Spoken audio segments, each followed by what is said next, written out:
नमस्कार मित्रांनो, आज आपण विघ्नेश शिवनच्या बहुचर्चित लव्ह इन्शुरन्स कंपनी या चित्रपटाचा पंचनामा करणार आहोत. बापरे, काय ती कल्पना आहे.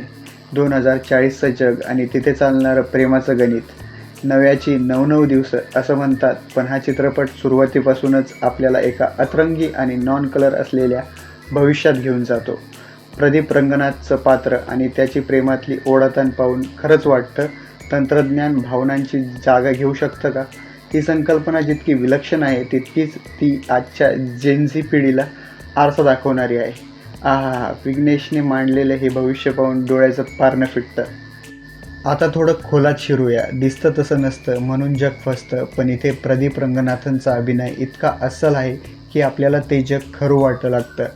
S.J. सूर्याचा वावर म्हणजे निव्वळ धमाल आहे. पण मित्रांनो, अनिरुद्धचं संगीत म्हणजे या सिनेमाचा खरा प्राण आहे. प्रत्येक बीटवर तुम्हाला थिरकायला होतं.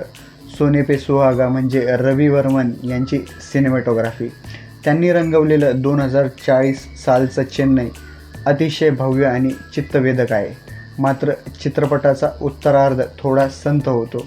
तिथे मात्र अति तिथे माती या म्हणीचा प्रत्यय येतो. दिग्दर्शकाने काही दृश्ये विनाकारण लांबवली आहेत असं वाटतं. काहींना हा चित्रपट भन्नाट वाटू शकतो, तर काहींना तांत्रिक खेळणं असंही वाटेल. कथा थोडी विस्कळीत असली तरी ज्यांना सायन्स फिक्शन आणि रॉमकॉमचे हटके मिश्रण आवडतं, त्यांच्यासाठी हा एक उत्तम अनुभव ठरू शकतो. हत्ती गेला आणि शेपूट राहिलं असं होऊ नये म्हणून क्लायमॅक्स नीट समजून घ्या. तर माझ्याकडून मी या चित्रपटाला देईल 3 स्टार. वाव, काय ते व्हिज्युअल्सचा प्रवास होता.